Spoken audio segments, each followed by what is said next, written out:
Hello everyone, welcome back to the show where we talk about good health, and today we have Dr. Akhilesh Jain, who is well known to provide best skin and hair care treatments and is one of the best dermat out there. So here today, welcome to the show, sir. Thank you, Samya. The reason why we are here is because consider me as a woman or a girl who cannot go to a डर्मैट regularly, mostly नहीं जा पाते, right? और या फिर money issue होता है या फिर टाइम इशू होता है. दोनों केसेस में लड़कियां या women they are not that easily going to that derm, वो चेकअप्स नहीं करा पाते. लेकिन प्रॉब्लम बहुत रियल है और स्किन हेल्थ के ऊपर हम इतनी बात नहीं करते, राइट? सो पहली चीज, मतलब let us get straight to the point, why skin health? See जब आप अपनी हेल्थ को कंसिडर करते हैं तो it's not about your body, it's about your mental health also. तो एक तरफ मेंटल हेल्थ, एक तरफ फिजिकल हेल्थ. और फिजिकल हेल्थ में आपका सबसे बड़ा ऑर्गन, सबसे बड़ा टिश्यू जो है वो स्किन है. और in this era of social media, जहाँ अगर आप दिखते हो तो आप बिकते हो, तो लुक्स मैटर. तो स्पेशली पोस्ट कोविड डेफिनेटली बहुत ज़्यादा अवेयरनेस बढ़ी है स्किन हेल्थ को लेके. काफ़ी सारे इन्फ्लुएंसर्स हैं जिन्होंने भी इसको प्रमोट किया है. Skin care is a big market chunk. तो स्किन केयर डेफिनेटली इम्पॉर्टेंट है. Not just only to look good, it is the primary form of immune defence of your body. कोई भी चीज़ बाहर से अगर आपको अटैक करती है तो स्किन उसको रोकती है. कोई भी बैक्टीरियल इन्फेक्शन हो, वायरल इन्फेक्शन हो, तो स्किन उसको काउंटर करती है, उसको इम्यूनिटी से डिस्ट्रॉय करती है. तो अगर आप अपनी स्किन हेल्थ का ध्यान नहीं रखेंगे तो you are more prone to infection. जैसे कुछ स्किन डिजीजेज होती हैं जिसमें स्किन का बैरियर खत्म हो जाता है और उन केसेस में बहुत ज़्यादा उनको इन्फेक्शंस भी होते हैं. तो it's not just about look, it's about your health also. Actually. So last 5 years में जैसे आपने बोला सोशल मीडिया अवेयरनेस बढ़ गई है. So how do you see as an execution, मतलब जो 5 साल पहले एक्ने और ब्रेकआउट्स के आपके पास केसेस आते थे एज कम्पेयर टू टुडे, वो ज्यादा हो गए हैं, कम हो गए हैं? Because are we able to translate that awareness that we are getting from social media, और ये जस्ट मतलब लोग अवेयर हो रहे हैं पर उसको इम्प्लीमेंट नहीं कर पा रहे? इसका स्ट्रेट फॉरवर्ड आंसर नहीं है, बट डेफिनेटली एक टाइम था जब सपोज आप जब छोटे होंगे तो आपकी मदर ने बोला ये एज के साथ पिंपल्स होते हैं, ठीक हो जाएंगे, and you are perfectly all right कि ठीक है, होते हैं, ठीक हो जाएंगे. But today we are seeing teenagers who have stopped going to school just because of their acne, so they are so bothered about that thing. तो awareness increase हुई है. अवेयरनेस की वजह अलग अलग हो सकती है. जैसे आप किसी से मिलते हैं या अपनी फोटो खिंचवाते हैं या सोशल मीडिया पे डालते हैं तो आपको एक सॉर्ट ऑफ स्ट्रेस है कि हमें अच्छा दिखना ही है. उसके लिए आप अलग अलग फिल्टर्स यूज करते हो. फिर एक बार ट्रेंड चला था नो फिल्टर लुक, तो सबको अच्छा दिखना ही है. डेफिनेटली इंक्रीज हुए हैं केसेस ऑफ एक्ने. और उसका सिर्फ सोशल मीडिया या कैसा दिखना है वो नहीं, बट लाइफस्टाइल चेंजेस बहुत सारे हुए हैं. अभी बहुत ज़्यादा जंक फूड का कंजम्पशन बढ़ गया है. बाहर जाने का ट्रेंड बढ़ा है तो बाहर खाने का भी ट्रेंड बढ़ा है. बिल्कुल. बहुत सारे प्रोडक्ट्स जो आप अपने दोस्त या किसी इन्फ्लुएंसर से इंस्पायर होकर आप यूज़ कर लेते हो, उनके साइड इफ़ेक्ट्स हो सकते हैं जिससे एक्ने बढ़ सकते हैं. जिम सप्लीमेंट्स भी एक्ने इंक्रीज कर देते हैं, जिसे हम पता ही नहीं है कि वो आप अपनी बॉडी के लिए ले रहे हो और वो स्किन को हार्म कर रहा है. तो एक्ने के इंसिडेंट्स डेफिनेटली बढ़े. मेनली रीजंस लाइफस्टाइल चेंजेस मानेंगे, पॉल्यूशन मानेंगे, और बहुत सारे अवेयरनेस ना होने की वजह से कुछ प्रोडक्ट्स यूज करना जिसकी वजह से भी पिंपल्स के इंसिडेंट्स बढ़ गए. तो definitely trend is more upwards in this cosmetic skin issues. मतलब आई रिमेम्बर मैं काफी साल पहले आपके पास आई थी और हमने बात किया था. मैंने आपसे बोला था कि कोई एक रेमेडी बता दो या कोई एक ऐसा टेक्निक बता दो जिससे मेरे डार्क सर्कल्स खत्म हो जाए. सब लोग इंटरनेट पे today they are looking for some quick solutions, और that is what I think companies are utilising it for using it as a marketing technique. Say लोग क्विक फिक्सेस और डार्क सर्कल्स के लिए ये कर लो, एंड यू टोल्ड मी कि देखो ऐसा कुछ नहीं होता है कि यू जस्ट गो फॉर एक ये कोई सोल्यूशन, एक क्विक सोल्यूशन नहीं होता है ऐसी चीजों का. If you are not sleeping well you will not be able to take care of your dark circles. So has this changed, या फिर अभी भी like people are looking for quick solutions, right? So what do you suggest for that? अगर सिर्फ dark circle की बात करें तो डार्क सर्कल नहीं, मतलब हर किसी को हर चीज में क्विक सॉल्यूशन चाहिए, मतलब अब the moment they enter the clinic उन्हें चाहिए हम बाहर निकले और सब सही हो जाए, तो विच इज एब्सोल्युटली इम्पॉसिबल। कोई भी ट्रीटमेंट टाइम लेता है। कुछ चीज़ों के अच्छे ट्रीटमेंट्स होते हैं, कुछ के अच्छे ट्रीटमेंट्स नहीं होते या सेफ ट्रीटमेंट्स नहीं होते।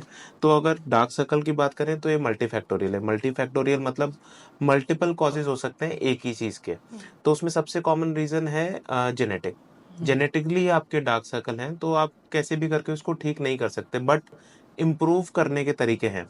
और सबसे कॉमन जो डार्क सर्कल वाला पैटर्न देखेंगे उसमें होता है अंडर आई हॉलोनेस या टीयर ट्रफ डिफॉर्मिटी। मतलब आँख के नीचे का फैट खत्म हो जाता है जिस वजह से आंखें अंदर चली जाती हैं और शेडो इफेक्ट से वो डार्क दिखता है। तो इसका एक्चुअली एक क्विक फिक्स सॉल्यूशन है which is called filler. Okay. Filler is a substance which you need to inject in that area. वो उस हॉलोनेस को भर देता है, स्किन स्ट्रेच हो जाती है और आपके डार्क सर्कल इमीडिएटली 70% तक लाइट दिखने लगते हैं। It is very effective, highly safe if perform by train dermatologist और प्लास्टिक सर्जन। बट ये टेम्परेरी है, टेम्परेरी इन द सेंस कि 1 से 1.5 साल तक इसका असर रहता है और उसके बाद हमें रिपीट करना पड़ता है। लाइफस्टाइल चेंजेस बहुत ज़्यादा इफेक्ट करते हैं डार्क सर्कल को। तो अगर कोई किसी का स्क्रीन टाइम बहुत ज़्यादा है या कोई प्रॉपर 7-8 आवर्स की स्लीप नहीं ले रहा है तो उसके डार्क सर्कल इंक्रीज हो जाएंगे। तो अगर वो लाइफस्टाइल चेंज कर ले तो डार्क सर्कल अपने आप ही लाइट हो जाएंगे। डाइटरी फैक्टर्स बहुत इन्फ्लुएंस करते हैं। अगर किसी को आयरन डेफिशिएंसी है तो भी डार्क सर्कल ज़्यादा हो जाएंगे, किसी को थायराइड प्रॉब्लम है तो भी डार्क सर्कल ज़्यादा हो जाएंगे। तो यू नीड टू सी कि क्या कारण है डार्क सर्कल का और उस अकॉर्डिंग ट्रीट करें। अगर किसी को हॉलोनेस ही नहीं है और आपने उसमें फिलर डाला तो उसमें कुछ ठीक नहीं होने वाला है ना। जो लोग ओवरवेट होते हैं उनको सोडाइकेंथोसिस करके एक चीज़ होती है जिसकी वजह से भी डार्क सर्कल्स हो जाते हैं। तो हर चीज़ का एक सॉल्यूशन नहीं है, पहले उसका रीज़न पता करना और हम कितना उसको इम्प्रूव कर सकते हैं वो आपको एक प्रोफेशनल डर्मेटोलॉजिस्ट ही सजेस्ट कर सकते हैं। तो मार्केटिंग कंपनीज डेफिनेटली उस चीज़ को हाईलाइट करती है जिसमें उन्हें ज़्यादा पैसा बनता है। तो सबसे ज़्यादा लोग क्योंकि डार्क सर्कल से कंसर्न्ड हैं, उन्हें बहुत सारा कंसीलर यूज़ करके उसको छुपाना पड़ता है। तो they will come up with different creams और सीरम्स की ये लगा लो और ठीक हो जाएगा, विच इज़ एब्सोल्युटली इम्पॉसिबल। अगर ऐसा होता तो हमें भी प्रिस्क्राइब करने में कोई दिक्कत नहीं थी उन क्रीम्स को, but they are just going कि क्या चल रहा है तो वो बेच सकते हैं। So, talking about serums, how you think these hyaluronic acid, niacinamide, जो बहुत कॉमन हो गया ना आजकल इंटरनेट की वजह से, so do you think these are really effective? These are effective, but इसका यूज़ करने का तरीका बजाय अपने आप से करने के या नेट पे पढ़ने के, अगर आप किसी डॉक्टर से राय लेके करें तो डेफिनेटली अच्छा है। बहुत सारे सीरम्स बहुत ज़्यादा कॉस्टली आते हैं और सबको सारे सीरम्स की ज़रूरत नहीं है। दे आर इफेक्टिव, बट जिस तरह से उसको मार्केट किया जा रहा है उसको ऐसे मार्केट किया जा रहा है they are must, they are not must, they are good. तो अपनी रूटीन स्किन केयर में अगर हम बेसिक चीज़ करें तो उसमें कुछ चीज़ें हैं जो बहुत इंपॉर्टेंट है, स्पेशली इंडियन स्किन टाइप में। तो सबसे पहला face wash, second moisturiser, third sunscreen. ये 3 चीजें हैं जो मोर देन इनफ है। बट सपोज किसी के फाइन लाइंस आनी चालू हो गई हैं, एजिंग के साइंस आ रहे हैं तो उसको रेटिनॉल सीरम्स यूज करना चाहिए। अगर आप अपने 20s 30s में हैं तो विटामिन सी सीरम आपके लिए अच्छा है, बट मस्ट मैं डेफिनेटली नहीं बोलूंगा। अगर आप सिर्फ फेस वॉश, मॉइस्चराइजर और सनस्क्रीन भी लगाते हैं तो it is more than enough. Specific skin condition के हिसाब से सीरम यूज करना डेफिनेटली बेनिफिशियल है, but as per guidance by your dermatologist, not by any advertisement. और talking about sunscreen, now sunscreen बहुत ज़्यादा, मेरे को याद है कि you told me that there is a myth कि सनस्क्रीन सिर्फ तब लगाते हैं जब आप धूप में निकलते हो। हालांकि वो तब लगानी चाहिए because it's a very important protection that it gives to skin, not just from the sun but also from dust and every pollution that's there around. तो बहुत लोगों को ये पता नहीं है और लोग सिर्फ सनस्क्रीन तब लगाते हैं कि मैं बाहर जा रही हूँ या धूप में जा रही हूँ। तो उसके बारे में थोड़ा सा आप अगर गाइड करें तो। That is a very valid point. तो लोगों को ये लगता है कि अगर हम कहीं बाहर जाएंगे और तेज़ धूप होगी तो सनस्क्रीन लगा लें। कुछ कन्फ्यूजन है जो मैं डेफिनेटली इस सोर्स के थ्रू क्लियर करना चाहूँगा। तो सबसे पहले लोग कंफ्यूज होते हैं सनलाइट और गर्मी में। तो बोलते हैं कि हम गर्मियों में सनस्क्रीन लगाते हैं, ठंड में नहीं लगाते। तो it's not about temperature, it's about sunlight. तो सनस्क्रीन सर्दी में भी चाहिए, गर्मी में भी चाहिए। दूसरा, सनलाइट आपके घर के अंदर भी आती है तो इंडोर्स भी सन प्रोटेक्शन चाहिए। और जिनका बहुत ज़्यादा स्क्रीन टाइम होता है और जो लोग इंडोर लाइट्स के अंदर काम करते हैं तो उसमें भी स्पेसिफिक तरह के सनस्क्रीन यूज करने होते हैं। ओके। तो सनस्क्रीन एक्चुअली सबको चाहिए, be it indoors be it outdoors, कोई भी वेदर हो, कोई भी टेम्परेचर हो। दूसरी चीज उन्हें लगता है कि हम बहुत ज्यादा एसपीएफ का सनस्क्रीन यूज करेंगे तो हमारे लिए ज्यादा अच्छा है। तो फैक्ट ये है कि अगर आप इंडियन स्किन टाइप के हैं which is on a darker side, skin type 3 या 4, तो 26 एसपीएफ से ऊपर कोई सा भी सनस्क्रीन आपके लिए इक्वली इफेक्टिव है। ओके। सनस्क्रीन लेते टाइम आप बस एसपीएफ देख लेते हैं या उसका पैकेजिंग देख लेते हैं, वो नहीं, उसकी कुछ और भी चीजें हैं जो देखनी चाहिए। तो उसमें कुछ रेटिंग होती है जैसे पीए ट्रिपल प्लस रेटिंग। तो पीए रेटिंग बताती है कि वो यूवी ए रेज से कितना बचाता है। ओके। तो यूवी बी रेज होती है, यूवी ए रेज होती है। UV A rays are more harmful. Okay. तो जिसमें पी ए ट्रिपल प्लस या उससे ऊपर होंगी वो सनस्क्रीन ज्यादा अच्छा है। दूसरी चीज, एक बार सनस्क्रीन लगा के पूरा दिन नहीं चलता है वो। अगर आप अंदर हैं तो आपको हर 3 घंटे में सनस्क्रीन लगाना चाहिए, अगर आप आउटडोर्स हैं तो हर 2 घंटे में सनस्क्रीन लगाना चाहिए। और वहीं अगर आप कोई बीच में आप या स्विमिंग पूल में हैं और आप बार बार वॉश हो रहा है तो आपको हर घंटे में सनस्क्रीन लगाना होता है। तो अगर आप गोवा गए छुट्टी मनाने और सुबह एक बार सनस्क्रीन लगाया तो शाम को पक्का आप टैन होके ही आएंगे। तो सनस्क्रीन का repeat application, indoor application, quality of sunscreen, SPF of sunscreen, सब चीज़ देख के सनस्क्रीन लगाना है। और सनस्क्रीन ना सिर्फ सनलाइट से बचाता है, डेफिनेटली एंटी पॉल्यूटेंट भी होता है। और आजकल स्पेसिफिक सनस्क्रीन आ गए हैं जो पॉल्यूशन के अगेंस्ट भी गार्ड करते हैं, because sunlight and pollution both cause ageing.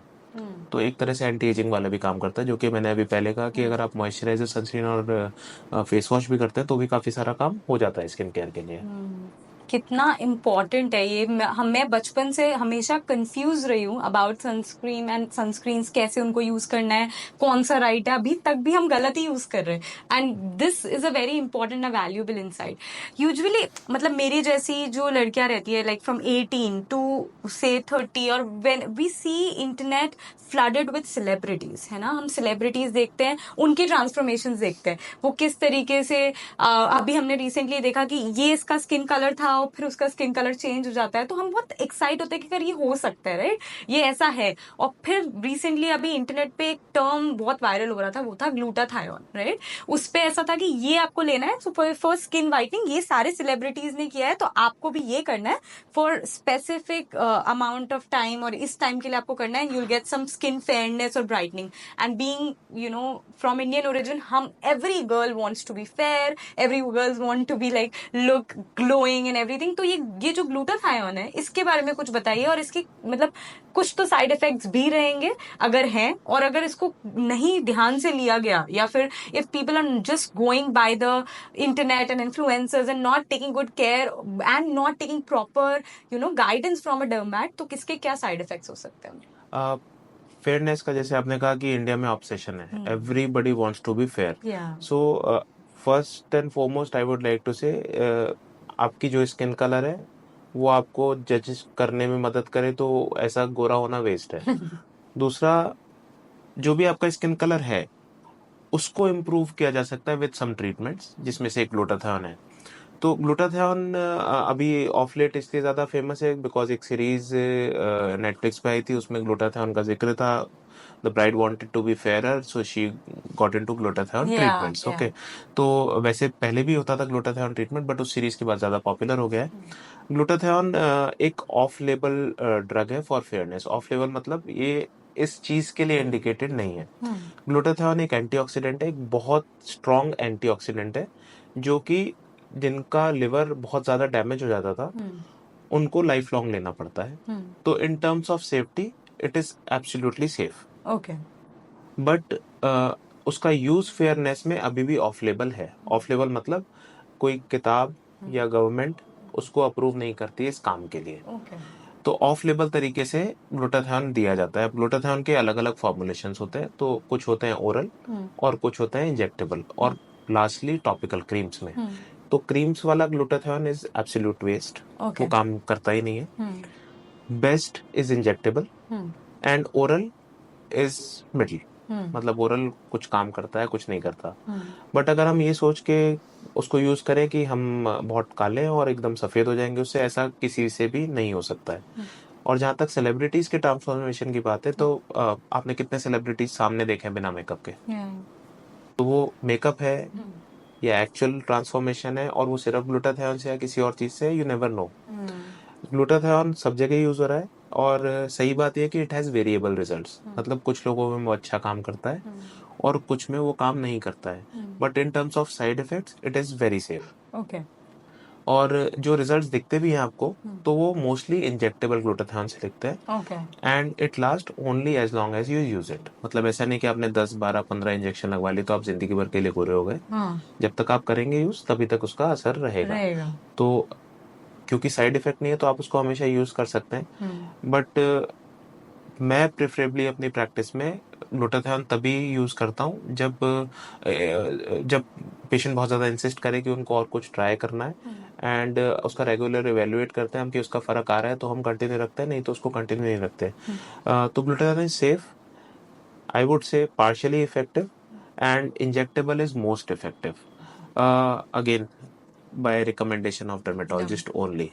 Okay. People go on having like आजकल कितनी सारी ब्रांड्स है जो ग्लूटाथायोन टैबलेट्स दे रहे हैं, और बहुत वो मतलब वो बोलते हैं कि topically you have to have it with your meal, so is that also safe? And yes, so glutathione orally उसकी बायो अवेलेबिलिटी बहुत कम होती है। बायो अवेलेबिलिटी मतलब जो आप सपोज 100 ग्राम ग्लूटाथियोन खा रहे हैं तो हो सकता है 1 ग्राम ही आपके ब्लड में पहुंचे, जबकि आप 100 ग्राम इंजेक्टेबल ग्लूटाथियोन ले रहे हो तो उसमें से 30 ग्राम मेटाबोलाइज होकर 30 ग्राम आपको लग रहा है। तो ओरल फॉर्मुलेशन की बायो अवेलेबिलिटी डिपेंड करती है कि कितना अच्छा उसको बनाया गया है, किस तरीके से बनाया गया है, जो रॉ मटेरियल यूज किया गया है ग्लूटाथियोन का वो कैसा है। तो नॉट ओनली ग्लूटाथियोन, कोई सी भी मेडिसिन चाहे वो खाने की हो चाहे लगाने की हो, उसका रॉ मटेरियल अलग अलग जगह से सोर्स होता है। तो इनकी कैटेगरीज होती है, category B, category C, category D category. तो same manufacturer, same company, same medicine, but different classes. तो जो अच्छा रॉ मटेरियल यूज करेगा वो ज्यादा अच्छी दवाई होगी। हो सकता है वो थोड़ी कॉस्टली भी हो, बट ये जरूरी नहीं है कि ज्यादा कॉस्टली ज्यादा अच्छी है। उसको ज्यादा अच्छी पैकेजिंग करके भी कॉस्टली किया जा सकता है। तो थोड़ा सा आप सर्च करें कौन सी मेडिसिन दे रहे हैं, वो कहाँ बनी है, उस कंपनी का कोई क्वालिटी चेक है भी या नहीं है, कहीं लोकल मार्केट से आप खरीद के और अपनी ब्रांडिंग करके बेच दी गई है वो दवाई। तो साइड इफेक्ट तो डेफिनेटली नहीं होगा, but all these treatments are expensive. तो अगर आप कुछ कॉस्ट दे रहे हैं तो उसका रिजल्ट भी आपको मिलना चाहिए एटलीस्ट। तो ये जो प्रमोट किया जाता है कि ग्लूटाथियोन ले लो, कोई सा भी ले लो, ऐसा नहीं है। ब्रांड इज इम्पोर्टेंट, और again it may work it may not work, और डोज भी इसकी होती है। तो इसकी डोजिंग 600 से 1200 मिलीग्राम पर डे तक ले जा सकती है, इससे ऊपर नहीं।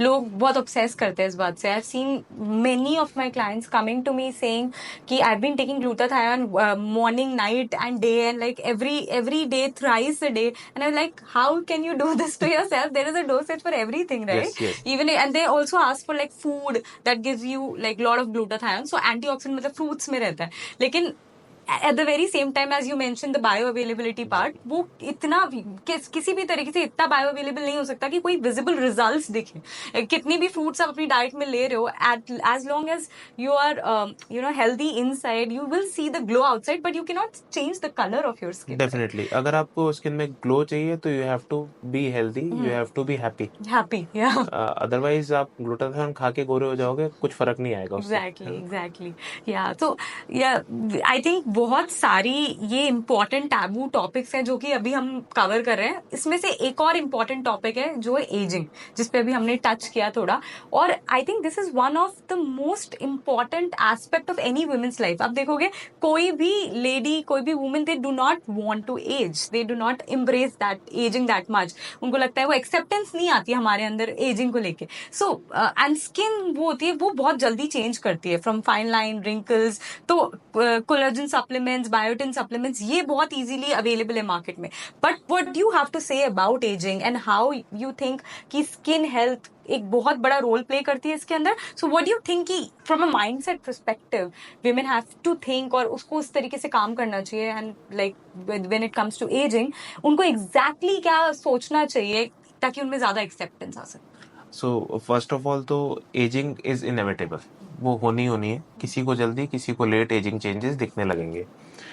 और because of hormonal reasons women tend to age earlier than men, women have a thinner skin genetically, and they tend to age earlier. And the difference in male skin and female skin is that कि mails के अंदर collagen ज़्यादा होता है, तो उनका face heavy होता है थोड़ा, और उसमें सैगिंग ज़्यादा होती है। जबकि अगर फीमेल्स की बात करें तो उसमें रिंकलिंग और सैगिंग दोनों होती है, वॉल्यूम लॉस भी ज़्यादा होता है। और जैसे जैसे वो मेनोपॉज को अप्रोच करती है तो और एजिंग वाले चेंजेस आते हैं, जैसे बोन रिजॉर्प्शन या स्किन की थिनिंग या रिंकलिंग। शुरू से चाहे मेल हो चाहे फीमेल, सबको अच्छा दिखना होता है और सबको अपनी एज से कम ही दिखना होता है। बट ये चीज़ एब्सोल्युटली इम्पॉसिबल है। आप जो एज हो उसके दिखें, दैट इज गुड, बट आप 40 के और 20 के दिखें, that is to my perception is not good. Okay, तो एजिंग कोई नहीं चाहता, बट हाँ कुछ चीज़ें हैं जो एजिंग को प्रिवेंट कर सकती हैं। Again same thing, if you are healthy inside, then your skin will be looking much more firm and younger.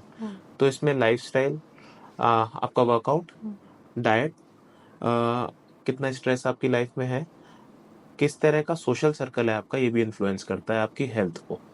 तो अगर सब चीज़ ठीक चल रही है तो डेफिनेटली आप अपनी ही एज के दिखेंगे, ओवर एज नहीं दिखेंगे। ट्रीटमेंट्स भी हैं उसको काउंटर करने के लिए, none of them are permanent, but most of them are very safe and effective, जैसे बोटॉक्स, फिलर्स।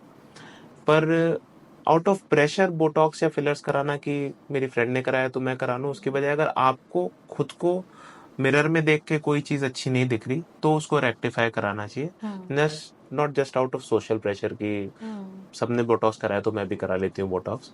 तो कुछ चीज़ें आपको खुद से सोचनी पड़ेंगी क्या रिक्वायर्ड है।